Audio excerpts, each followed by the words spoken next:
سڵاو بینەرانی بەڕێز ئەمڕۆ ڕێکخراوی داکۆک لە شاری لەندەن هەڵسا بە ڕێخستنی خۆپیشاندانی لە بەردەم باڵێۆزخانەی عێراق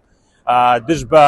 ناردنەوەی پەنابەرانی عێراق لەلایەن وڵاتی بەریتانیاوە. شانی باسە بەشێکی تری چالاکیەکە پێک هاتبوو لە پشگیریکردنی مامۆسایانی هەرێمی کوردستان کە بە ناحەق لەلایەن حیزبی کوردیەوە موچەکانیان زەوت کراوە. باران و بەتەرزە ناکۆگوورەی زۆر بەرزە بە باران و بەتەرزە ناکۆگوورەی زۆر بەرزە بە باران و بەتەرزە خۆپیشاندانمان کردووە دژی حکوومەتی عێراق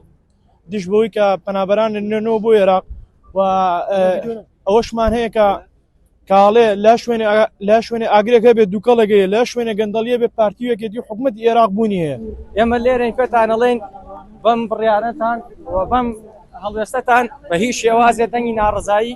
ئەم چالاکوانانە لێرە ناتوانن بشارنەوە و ئێمە بەهۆی ئەوە لە کوردستان ڕۆشتین کە ژیانمان لە مەترسیا بوو لێرەش ئەمێنینەوە و هەوڵە دەین بەم شێوازە دەنگی خۆیان بگەینە و شوێنی ئەو لایەنانەی کە پێویستە و پێیان بڵێن عێراق وڵاتێکی ئەمان نییە بۆ ئێمە هەمومان هەر تاکێکمان لێرەین ژیانمان لە مەترسیا بۆ لە عێراق. شایانی باسە ڕێکخراوی داکۆک لە چەند هەوڵێکیا چەند هاوڵاتیەکی لە دیپۆرت سنتەر ڕزگار کردو بۆ تەوەکاریەوەی نەیەڵێ دیپۆرت بکرێنەوە و بەڵام ئەوەی تا ئێستا ئێمە ئەزانین ئەوەیە کە سەفارەتی عێراق لەگەڵ وڵاتی بەریتانیا حکوومەتی ئێرە ڕێکەوتنیان هەیە بۆ ئەوەی پەنابەری کورد دیپۆرت بکەنەوە. هەفتەیەک پێش ئێستا لە دیپۆرت سنتەر بوو بە یارمەتی و هەوڵ کۆشیە ڕێکخراوی داکۆک توانستیان من لە دیپۆرت سنتەر بێن لە دەرەوە ڕێز سڵاوێ بۆ هەوڵ ئەندامەکانی ڕێکخراوی داکۆک هیوادارم لەسەر ئەم کار و چالاکیانە بەردەوام بن. ئێمە لە عێراق ژیانمانەوە نە لە بەریتانیا لە ترسی دیپۆرتکردنەوە و ترسی ناردنەوەمان لە ترسی کوشتنمان پەنامان هێناوە بۆ وڵاتی بەریتانیا و چەقۆرانی هەرێمی کوردستان و تایبەتی مامۆستایانی دەستخۆشییان لێ بکەین و ئێمە لێرە پشتگیریانەکەین نەکەر مامۆستا داواکاری لە هەر هەموو چەقۆرانی هەرێمی کوردستان کە ڕژێنە سەر جادە و وەکو دەبینین هەموو چالاکوانانە بەم ڕۆژی بارانە تێن بەرگری لە مافەکانی خۆیانەکەن ئەوش ئەوەیە کە نانەوێت دیپۆرت بکرێنەوە بۆ وڵاتی عێراق چونکە دەزانن وڵاتی عێراق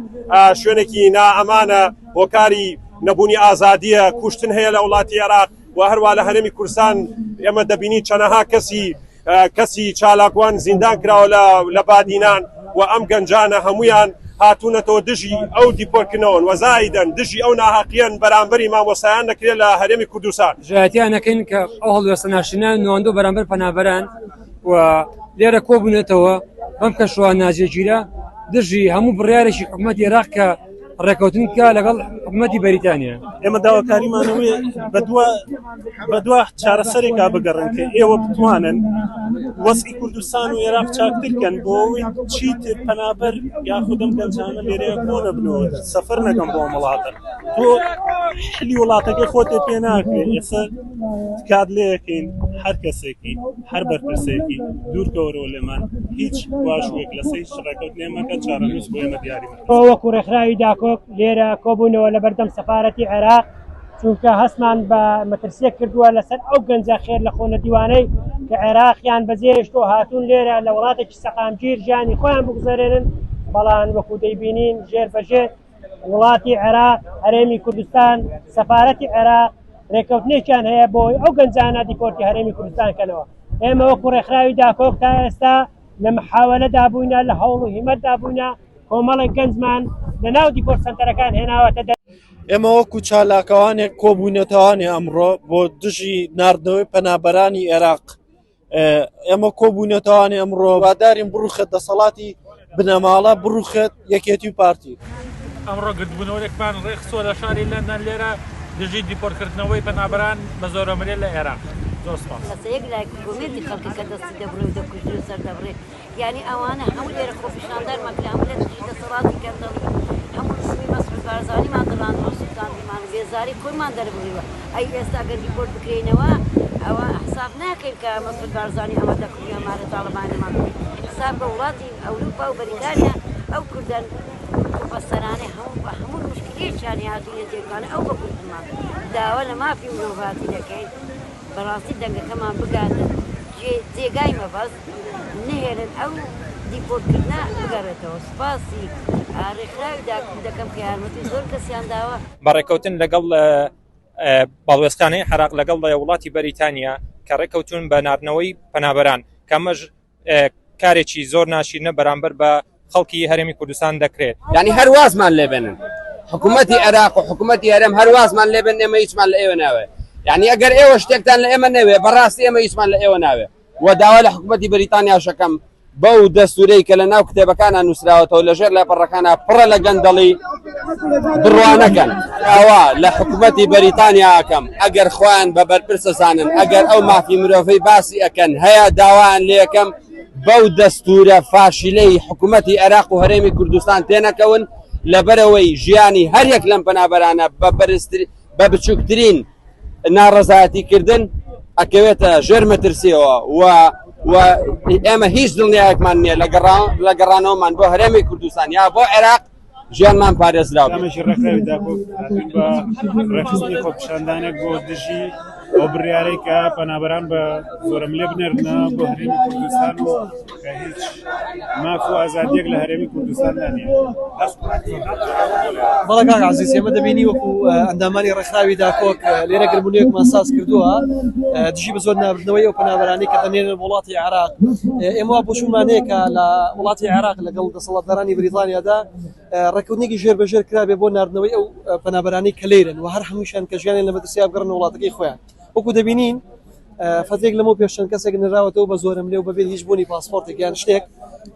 ئیمڕۆ گرتبوونەوەمان بۆ یەکە دژی مامۆستاویەوە لە هەرێمی کوردستان ئەوەی دەگوزارێت بەڕاستی لەپەڕی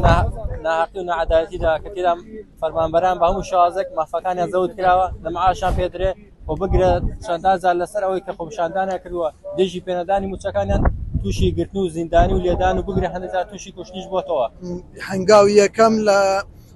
سەفارەتی عێراقەوە دەستی پێ کردووە ئەنتیفاقی لەگەڵ ئەمانەی کردووە بۆ ئەوەی پەنابەرانی عێراقی بینێرنەوە. ئێمە ئەم شتە شەرمەزارەکەین ئێمە قونسوڵخانەی عێراقی و ئەو دەست هەڵاتەی بە سەرانسەری عێراق شەرمەزارەکەین شتێکی شێتانە ئەەکەن شتێکی دژمنکاریە شتێکە بدژی ئینسانیەتە. ئێمە وەکو پەنابەر لەم وڵاتە بەدژی ئەوین کە دیپۆرتی عێراقمان بکەنەوە جارێکی تر ژیانمان بیخەنە ناو مەترسی ژێردەستی تیرۆرستان. هاوکاریەک ناڕزایی دەربڕینێک بۆ موچەخۆرانی کوردستان مامۆستایان کە لەم کاتا هەساون بەگرتبوونەوە و بایکۆتکردنی خوێندنگاکان ئێمە ئێرە وەکو کوردانی تاراوگا وڵاتی بەریتانیا دەستخۆشیان لێ ئەەکەین و پشتگیریانەکەین. ئەم گرتبوونەوە پێوەستە بۆشەوە کە موچەی مامۆستایان نادرێت و وەسە زایدەن جیراوانی ڕۆژنامەنووسانی بادینان کە بەناعەق لە زیندان کراون. پیشی ڕێکخراوی داکۆک بەشداریمان کرد لە لەندەن بەشداری خۆپیشاندانەوەی دژی بە زۆر ناردنەوەی پەنابەران زۆر سپاسی ڕێکخراوی داکۆک و ئەندامانی دەستێک دامەزرێت. یەکێکم لەوانە کە ئیمزامەیە ساڵانە بەم بەردەوام ئیمزای دەکەم کە پۆستی ئەوم لەواتیە کە بمنێرنەوە عێراق کەچی بار و دۆخم زۆر خراپە وەزم زۆر چ لێرە چ لە عێراقیش هەمەوێت لێرەوە ڕای بگەینم ئێمە وەکو ڕێکخراوی داکۆک بە توندی ئیدانەی ناردنەوەی پەنابەرانی کورد و عێراقی دەکەینەوە و دژی هەر بڕیارێک دەوەستین پەیوەست بێ بە ناردنەوەی پەنابەران بە تایبەت پەنابەری عێراقی دەمانەوێت دەنگی خۆمان و ڕێکخراوەکەمان بگات بە هەموو تاکێکە ئازادی خوازە دەمەوێت ئەوە بڵێم ئێمە لە خۆشی خۆمان بۆ ئەم وڵاتە نهاتووین بەڵکو لە سای ئەو حکومڕانیە گەندەڵ و مافیایی کە هۆکاری ناسەقامگیری و سەرکوتکردنی دەنگی ناڕازین ئێمە هەڵاتوین بە توندی سەرکۆنەی ئەو پاڵپشتیکردن و هاوکاریکردنەوەی کە حکوومەتی عێراق دەیکات لە ناردنەوەی پەنابەران دەکەین و ناردنەوەی بە زۆرە ملی پەنابەران بۆ عێراق دژی هەموو بنەماکانی مافی مرۆڤە بە تایبەت بۆ وڵاتێکی وەکو عێراق و هەرێمی کوردستان کە ڕۆژنامەنووس و دەنگی ناڕازی دەچەوسێنرێنەوە. سپاس بۆ ڕێکخراوی داکۆک دیارە بەداخەوە لە کاتێکا وڵاتی عێراق واشۆ لەسەر ڕێکەوتنی کاکەوە ئەم گەنجە خۆبە ئەم گەنجە خوێنگەرمانە برێتەوە لە کوردستانیش لە هێڵی پرتەقاڵیە عێراق لە هێڵی سووریا لە کاتێکایە ئەوروپا یەکێتی ئەوروپا و ئەمریکا لە عێراق هەڵدێت ئەمان لەم کاتە داوای ئەم گەنجانە کەنەوە بۆی کەوە چەندێکە لەم شێوازە ژیانن عقوبەیان لێ بکەنەوە بەڵام ئینشەڵا هەرگیز بە هەوڵ و هیمەتی ئەم گەنجانە و ڕێکخراوی داکۆک لەسەر ناگرێت و دەستان خۆش بەگومانین لەوەی ڕێکەوتێکی ژێربەژێر هەبێت لەگەڵ دەسەڵاتدارانی بەریتانیا و ئەو پەنابەرانی کە ئەنێرێنەوە لەوێ هەمووی بەهۆی کێشەیەکی خۆیانەوە لە زڵم و زۆری و دەسەڵات ڕایان کردووە و ناتوانن ئێمە ئمڕۆ ببووینەتەوە دژی ئەوەی کە بە زۆر بنیان نێرنەوە بۆ